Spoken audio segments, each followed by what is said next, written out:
स्वागत है आपका अपने YouTube channel Bihar board study point Prince sir.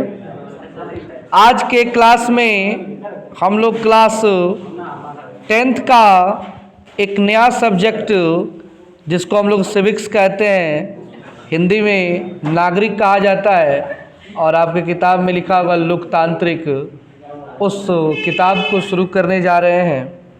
इसके पहले इतिहास इस चैनल पे समाप्त हो चुका है।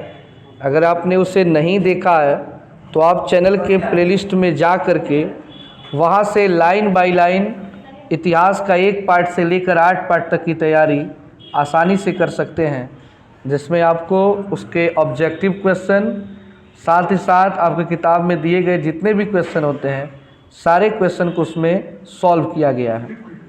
तो आज हम एक नया सब्जेक्ट ये नागरिक शुरू करने जा रहे हैं, जिसमें टोटल 5 पार्ट हैं। टोटल 5 पार्ट हैं और उसका हम लोग पहला पार्ट शुरू कर रहे हैं, जिसका नाम है लोकतंत्र में सत्ता की साझेदारी। लोकतंत्र में सत्ता की साझेदारी। और आप लोग चैनल पे नए हैं तो प्लीज़ चैनल को सब्सक्राइब करके बेल आइकन दबा लें, साथ ही साथ वीडियो को लाइक कर दें। और चलते हैं आज की क्लास में। और सबसे पहले हेडिंग आपके किताब में दिया है, लिखा है परिचय। क्या पढ़ना है? परिचय। इस चैप्टर का हमें पहले परिचय पढ़ना है कि इस चैप्टर में हमें क्या पढ़ना है।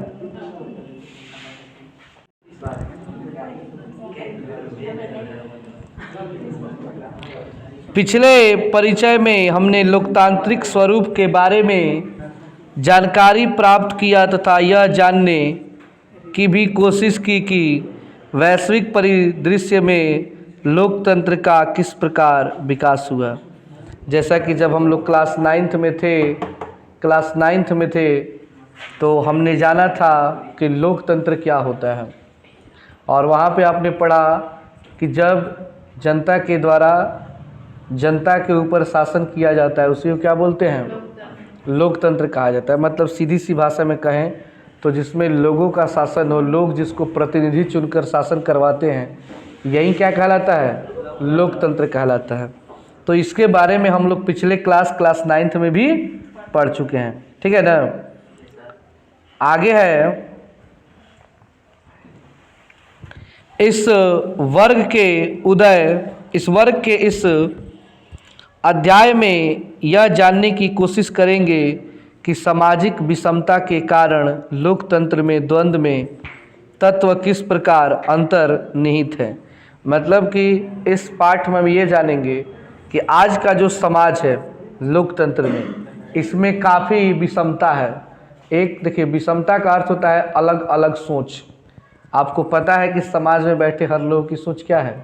अलग अलग है। तो इस लोकतंत्र में अलग अलग सोच वाले व्यक्ति के कारण जो द्वंद्व होता है, द्वंद्व मतलब होता है दोनों तरफ से जो लड़ाइयाँ होती हैं, ये कहाँ तक ठीक है, ये कहाँ तक अंतर्निहित है, कहाँ तक पहुँच चुकी है। जैसे कि आप चुनाव के टाइम में, मैं बार बार बोलता हूँ कि चुनाव के टाइम में देखिए कि एक ही समाज में रहने वाले लोग, एक ही साथ बैठने वाले लोग अलग अलग पार्टी की सोच रखते हैं। ऐसा होता है कि नहीं होता है? और किस में होता है? ये लोकतंत्र में। तो ये जो है वो कहाँ तक सही है, कहाँ तक सही है, कहाँ तक होना चाहिए, किस हद तक हमें सोचना चाहिए, कहाँ नहीं सोचना चाहिए, इन सारी चीज़ों को इस चैप्टर में हम लोग कवर करने वाले हैं। लोकतंत्र मतलब कि आप इतना ही समझिए ना कि लोकतांत्रिक पढ़ने का अर्थ हुआ कि आप केवल अब चुनाव के बारे में पढ़ेंगे। किसके बारे में पढ़ेंगे? चुनाव का। और हाल फिलहाल बिहार का विधानसभा का चुनाव बीता हुआ है और मुखिया का इलेक्शन आने वाला है, ठीक है ना।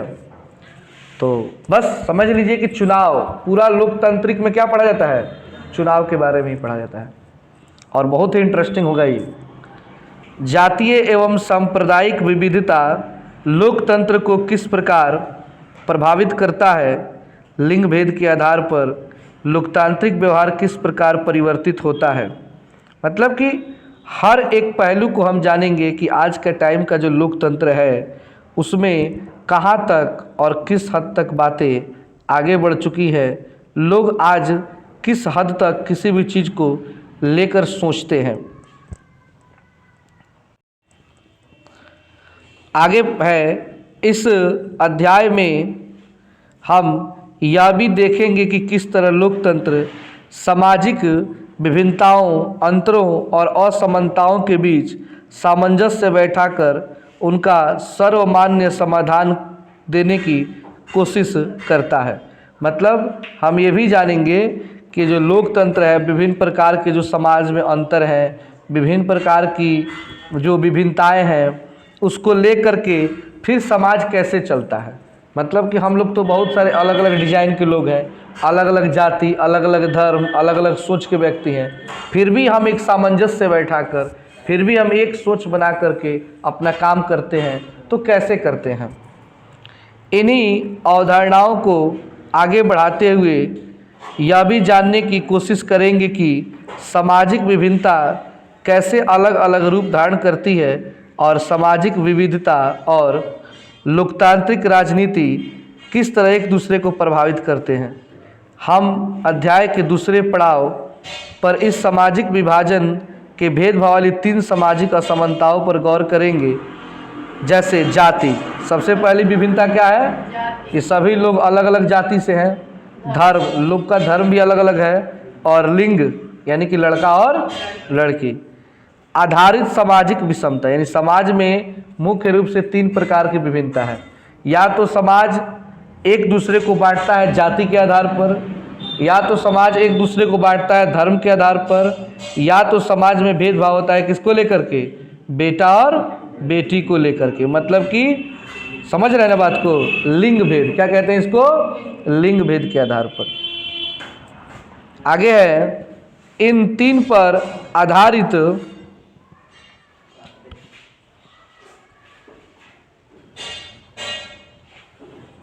कैसी है और किस प्रकार राजनीति में अभिव्यक्ति होती है, इस पर भी हम बारी बारी से गौर करेंगे। तो ये तो परिचय हो गया कि क्या पढ़ने वाले हैं। अब हमारा टॉपिक शुरू होता है लोकतंत्र में द्वंद्ववाद। लोकतंत्र में द्वंद्ववाद, एक होता है जातिवाद, यानी कि जाति को लेकर झगड़ा करना जातिवाद। उसी तरह होता है द्वंद्ववाद, मतलब दोनों तरफ की सोच कैसे लड़ाइयाँ होती है, सोच कैसे अलग अलग होता है। तो चलिए उसको पढ़ते हैं आगे। लोकतंत्र में द्वंद्ववाद के तत्व। बच्चों, हमने नवम वर्ग के अध्याय 2 में देखा कि लोकतांत्रिक शासन व्यवस्था में लोग ही शासन के केंद्र बिंदु होते हैं। क्लास 9th के दूसरे चैप्टर में, किस चैप्टर में, दूसरे चैप्टर में हमने क्या पढ़ा था कि शासन के केंद्र बिंदु कौन होते हैं जी, जनता। तो जनता होती है, यानी पूरा का पूरा काम जनता के हाथों में होती है। लोकतंत्र ऐसी शासन व्यवस्था है जिसमें लोगों के लिए एवं लोगों के द्वारा ही शासन चलाया जाता है। जो अभी मैंने बताया, लोकतंत्र में लोगों के द्वारा लोगों पर ही क्या किया जाता है, शासन चलाया जाता है। शासन में अनेक प्रतिनिधि लोगों के हित का तथा उनके इच्छा का सर्वोपरि महत्व देना चाहते हैं। मतलब इसमें होता क्या है लोकतंत्र में कि जब भी कोई, आप लोग देखिएगा चुनाव के टाइम में नेता लोग जो होते हैं, वो चुनाव के समय में, किसके समय में, चुनाव के समय में हर व्यक्ति का जो महत्व है ना, वो अपने आप से ज़्यादा जताते हैं। वो बताएंगे कि हमारा महत्व आपके सामने कुछ भी नहीं है, आप बहुत महत्वपूर्ण हो। और ये सब आपको चुनाव के टाइम में खूब देखने को मिलता है। आ रहा है मुखिया के चुनाव, सबसे खतरनाक चुनाव यही होता है। बाबू रात भर लोग के सूते ना दिया सब। अब दुआरा केहू ना सूती, खैर ठंडियों के दिन आ गई बा, अब लोग दुआरा ना सूती, लेकिन चुनाव ही गर्मी में पड़ेला। रात भर पहले तो मच्छरदानी ले घूमे ले सनी, आपनी के साथ 4 गो 5 गो पहले चमचा रही सन। अरे चाचा के मच्छर काट, मच्छरदानी लगा बातियों ले घूमे ले संगे संगे। पता ना कहाँ से इतना दिमाग में आइडिया आवेला। असल में ये सब चमचन के दिमाग दिहल जात हुई कि देखी मुखिया जी वोट ले बा तो चाचा के मच्छरदानी लगावे के पड़ी। ए चाचा के घरे 20 गो वोट बा, तो 1 गो मच्छरदानी अगर दे दिया तो ये चाचा क्या करिए, अपना बेटा पोता सबके उसे क्या करिए, वोट दिलवा दिए। अब समझ जा कि वो दिन से चाचा के कोई मच्छर नहीं काट सकत, काहे कि चाचा मच्छरदानी में सुते लगले। दिन में केहू लेदी काटता, अरे वो लेदी काटत नहीं, हटिए ने चलवन से अपना कहले सर बाबा लेदी काटत नहीं, ताकत लेदी काट जल्दी। आज के मतलब लेदी नहीं काटे के बबो बुझे ले कोई दिले भाई, ठीक नहीं। चुनाव के बाद ही हमारा से बोलबो ना करी ठीक से। मैं अपनी बात बता रहा हूँ। मेरे गांव में एक हर साल मुखिया के चुनाव लड़ते हैं, जब से मुखिया के चुनाव हो रहा है। बेचारू आते हैं, अगर 10 आदमी चुनाव लड़ते हैं तो अक्सर वो 8वें या 9वें नंबर पे रहते हैं। चुनाव का टाइम आ गया है तो पहले मुलाकात होती थी, कोई हाल समाचार नहीं, 3 बार पूछते हैं एक बार में। जैसे का हाल बाबू, ठीक बा, अरे बढ़िया बानी न, कौन दिक्कत ना, कोनो दिक्कत नहीं है, कोनो दिक्कत हो कहीं ना, एक टाइप से आजकल बात हो रहा बा, शुरू हो गई बा। काहे कि एकदम सामने चुनाव आ रहा बा के मुखिया के। तो ये चुनाव के टाइम में जो लोग कैंडिडेट होते हैं ना, वो अपने आप को आम आदमी से क्या दिखाते हैं, छोटा दिखाते हैं। लेकिन वो छोटा होते नहीं हैं, वो केवल दिखाते हैं। उसके बाद है, यही कारण है कि शासन के लोकतांत्रिक व्यवहार समाज में उभरते द्वंद्व से प्रभावित होता है। इसे अच्छी तरह समझने के लिए निम्नलिखित कुछ घटनाओं और मुद्दों पर गौर करेंगे। 1961 में मुंबई में मराठियों की संख्या 34% थी। अगर 1961 की हम बात करें तो मुंबई में मराठियों की संख्या कितनी थी, 34% थी। मुंबई में आप जाएंगे, जैसे कि हम लोग बिहार के हैं तो हम लोग बिहारी कहलाते हैं, क्या कहलाते हैं, और महाराष्ट्र में मुंबई में रहने वाले लोग मराठी कहलाते हैं, क्या कहलाते हैं, मराठी। तो 1961 में मात्र 34% वहाँ पर क्या थे, मराठी थे, जो 2001 में बढ़कर 57% से ऊपर हो गए। कितने परसेंट से ऊपर चले गए, 57% से ऊपर हो गए। यही सही है कि दक्षिण भारत के चेन्नई, बेंगलुरु और हैदराबाद में विकास के कारण दक्षिण भारतीयों की मुंबई आने वाले तादाद काफ़ी कम हो गई। इसी प्रकार गुजरात के सूरत, अहमदाबाद, बड़ोदरा, गुजरात में 3 ये बड़ा बड़ा शहर है जिसका नाम है सूरत, अहमदाबाद और बड़ोदरा आदि के विकसित होने के कारण गुजराती प्रवासियों की संख्या मुंबई में कम हो गई। देखिए, हमारा जो राज्य है बिहार, यहाँ पे बहुत कम कंपनियाँ हैं, यहाँ पे सुविधाएं बहुत कम है, जिसके चलते हमारे राज्य के लोग कहाँ जाते हैं कमाने के लिए, अक्सर बाहर कमाने के लिए जाते हैं। जैसे कि मुंबई हो गया, अक्सर आप लोग सुनते होंगे कि फलाना मुंबई कमा रहे हैं, कोई सूरत कमाता है, कोई पानीपत चला जाता है, तो कोई रोहतक चला जाएगा। जगह जगह लोग जाके कमाते हैं अपने अपने जहाँ जिसका मन होता है, ठीक है। लेकिन गुजरात में आज वैसी स्थिति नहीं है। शुरुआत में गुजराती लोग मुंबई में जाकर कमा रहे थे, लेकिन जब मुंबई में फैक्ट्रियाँ, कंपनियाँ बनने लगी तो गुजरात के लोग मुंबई जाना छोड़ दिए और अपने ही राज्य में कमाना शुरू कर दिए। जो बिहार के भाग्य में नहीं है, समझिए दुर्भाग्य है बिहार का कि बिहार में एक भी बढ़िया कंपनी नहीं है जहाँ पे लोग जाके कमा सकें। यही कारण है कि बिहारियों को बाहर जाके कमाना पड़ता है और धुतकार सुननी पड़ती है, बेइज्जती सहनी पड़ती है। आगे इसी में आप पढ़ेंगे कैसे मुंबई वालों की तरफ से बिहारियों को बेइज्जत किया जाता है। हर जगह बिहारी को बहुत ही छोटे दृष्टि से देखा जाता है, क्योंकि ये लोग संख्या भी बहुत ज़्यादा रखते हैं और इनके यहाँ कंपनी भी, आज तक आप लोग जल्दी देखते हैं किसी दूसरे राज्य से आकर आपके क्षेत्र में कोई काम कर रहा हो, ऐसे एकाध आदमी आपको मिलेगा अपवाद में, लेकिन ज़्यादा लोग आपको नहीं मिल सकते हैं। लेकिन किसी दूसरे राज्य में जाइए, हर जगह पे आपको बिहारी मिल जाएंगे, हर जगह भरे पड़े हैं। आगे है, अब काम की तलाश में आने वाले लोग हिंदी भाषी हैं। जो भी लोग होते हैं, जैसे कि उत्तर भारत के जो लोग हैं, जैसे हम लोग हैं उत्तर भारत में, तो हम लोग ज़्यादा किस भाषा का प्रयोग करते हैं, हिंदी भाषा का प्रयोग करते हैं। लेकिन वह मीरा, भायवर, थाड़े, कल्याण, ओप, नवी, मुंबई जैसे उपनगर में है Tata institute of social sciences, Tata, ने एक अध्ययन में पाया कि लगभग 49% प्रवासी उत्पादन कार्य में लगे हुए हैं। दूसरी ओर अधिक वेतन और सुविधा पाने वाले सफ़ेद पोश कार्यों में मराठियों का वर्चस्व है, जो गरीब भैया उत्तर भारतीय हिंदी भाषी लोग, विशेषकर बिहार और उत्तर प्रदेश के लोग। भैया किनको कहा जाता है? बिहार और यूपी के लोगों को भैया कहा जाता है दूसरे राज्यों में। कौन है आप? तो भैया, अच्छा उत्तर प्रदेश से, बिहार से हैं आप, हंसने रहेगा सब। तो वहाँ का जो मराठी लोग हैं उनको वेतन ज़्यादा मिलता है और बिहार यूपी के लोगों को कम मिलता है। लोगों को दुरदुराते रहते हैं। दुरदुराना समझते हैं आप लोग? मैंने एकदम बेइज्जत हमेशा करना। हमेशा हम बेइज्जती के पात्र बनते हैं। आप लोग कभी अभी बाहर नहीं गए हैं इसलिए आप लोग इस चीज़ का एहसास, लेकिन जो लोग बाहर जाते हैं उनको पता है कि उन पे क्या गुजरती है। एक बिहारी के साथ कैसा ट्रीट किया जाता है वो वहाँ पे समझ में आता है। जबकि यही गरीब भैया उत्तर भारतीय लोग मुंबई में छोटे छोटे रोजगार के जरिए अपना जीवन यापन तो करते ही हैं, वे वहाँ के मूल निवासियों को अलग अलग तरीक़ों से अपनी सस्ती सेवाएं भी उपलब्ध कराते हैं। मतलब कि जो भैया की, मतलब जो उत्तर प्रदेश बिहार के लोगों की जो बेइज्जती की जाती है, यही लोग कम कम दामों पे उन्हीं लोगों को काफ़ी सेवा देते हैं। जैसे मजदूरी करना कम वेतन पे, हर चीज़ कम वेतन पे शुरू कर देते हैं क्योंकि मजबूरी होता है। फिर गांव आएंगे तो कुछ काम मिलेगा नहीं और पैसा कमाना मजबूरी है। और ये इसका फ़ायदा मुंबई वाले, चाहे जो भी बड़े शहर वाले हैं, इसका फ़ायदा उठा लेते हैं। यदि भारत सभी भारतीयों का देश है, मान लीजिए भारत क्या किसी एक व्यक्ति का देश है जी?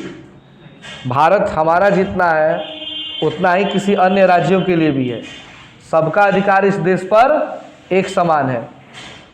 तो मुंबई सभी भारतीयों का एक प्रदेश है। मुंबई में भारत सरकार के कई सार्वजनिक उपक्रम हैं जिनमें जनता की कमाई का काफ़ी पैसा लगा है। उत्तर प्रदेश तथा बिहार जैसे पिछड़े राज्यों में बैंक में लोगों ने जितनी राशि जमा की है उसका 1/4 हिस्सा ही वहाँ ऋण के रूप में दिया जाता है। और यही वजह है कि मुंबई आज भारत की वित्तीय राजधानी है। वित्तीय राजधानी मतलब होता है पैसे वाला राजधानी, बिजनेस वाला राजधानी। कहा जाता है कि दिल्ली जो है, नई दिल्ली बिहार की राजधानी, भारत की राजधानी है, बट जो मुंबई है वो भारत की वाणिज्यिक राजधानी है। वाणिज्यिक राजधानी मतलब होता है बिजनेस की, पैसे की राजधानी है। अगर भारत का कहीं पैसा है तो वो कौन सा जगह है? मुंबई है। आगे है, पिछले दिनों कुछ राजनेताओं ने तुष्टीकरण राजनीति अपेक्षा की पूर्ति हेतु मराठी मनुष्य की भावना भड़काकर उत्तर हिंदी भाषी क्षेत्रों के नागरिकों को बेरहमी से पीटा और छोड़ने को मजबूर किया। कई लोगों की इस मारपीट में मृत्यु भी हो गई। मतलब बात है करीब करीब 2008 की शायद। उस समय ना जितने बिहारी लोग मुंबई में थे ना, सबको पीट पीट कर भगा दिया गया। सब मराठी वाला मार मार के भगाया था। कई लोग मर भी गए थे उसमें। केवल पता करते तुम कौन हो बिहार, हाँ ले पिटान, ले पिटान, भागो जल्दी यहाँ से। जो जान बचा के भागे बच गए।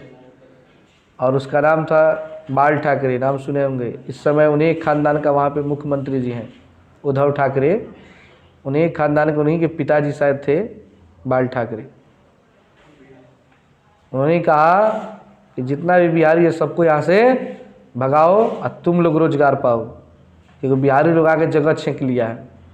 तो बहुत ज़्यादा मतलब बिहारियों के साथ उस समय खतरनाक, मतलब डेंजर सीन था। लेकिन फिर भी चाहे जो भी कारण हो, इस राज्य में कंपनियां नहीं है जिसके चलते हम बराबर बेइज्जती के पात्र बन जाते हैं। इसी प्रकार रेलवे भर्ती बोर्ड की परीक्षा में मैसूर में बिहारी छात्रों के साथ मारपीट की गई। उत्तर पूर्व असम राज्य में बिहारियों की हत्या की गई। यहाँ यह ध्यान देने योग्य बात है कि हिंसा कृत्यों में शिकार होने वालों की पहचान केवल क्षेत्र विशेष था, ना कि जाति, धर्म या संप्रदाय। मतलब ये जो भी लड़ाइयाँ हुई ना, इसमें जाति या धर्म को लेकर मारा पीटी नहीं, केवल बिहारी हो इसीलिए पिटाई हुआ था। कहीं भी बिहार के लोग जाते थे पिटा के चले जाते थे। क्या, तो तुम कहाँ के रहने वाले हो, बिहार के रहने वाले हो। दूसरे शब्दों में मुंबई एवं मैसूर में हिंसात्मक कार्रवाई का आधार क्षेत्रीय विभाजन था। तो कहीं भी इस विरोध का, इस लड़ाई का कारण आपका जाति धर्म नहीं था, बल्कि क्या था, वो था क्षेत्रवाद। क्षेत्र के लेकर लड़ाई होती थी। निश्चित रूप से यह लोकतंत्र के स्थापित सिद्धांत देश के किसी भी भाग में रहने तथा निवास स्थान बनाने की स्वतंत्रता के विरुद्ध व्यवहार है। देखिए, भारत सबका देश है, कोई भी चाहे कहीं भी जाकर रह सकता है, लेकिन जब क्षेत्र के आधार पर किसी के साथ दुर्व्यवहार किया जाए तो क्या ये सही है? ये सही नहीं है। परंतु तुष्टीकरण की नीति के अंतर्गत सत्ताधारियों द्वारा इसका कठोर विरोध नहीं हो पाता। द्वंद्वात्मक पहलू का सीधा प्रभाव लोकतंत्र के सिद्धांत और व्यवहारों पर पड़ता है। सब चीज़ देखते हुए भी कोई भी सरकार इसके प्रति एक्शन नहीं लेती है। क्या, तो हमारा वोट खराब हो जाएगा। हर कोई अपने अपने वोट के चक्कर में लग जाता है, ये नहीं देखता है कि किसी के साथ कितना गंदा काम हो गया। फिर मैक्सिको के ओलंपिक समारोह में विरोध का रूप नस्ल पर आधारित था। अब मैं बात हो रही है मैक्सिको की। कहाँ की बात हो रही है? मैक्सिको की।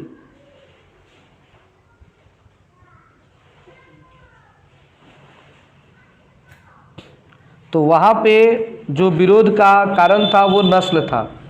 बेल्जियम में देश के 59% हिस्सा फ्लेमिश इलाके में रहता है और डच बोलता है। शेष 40% लोग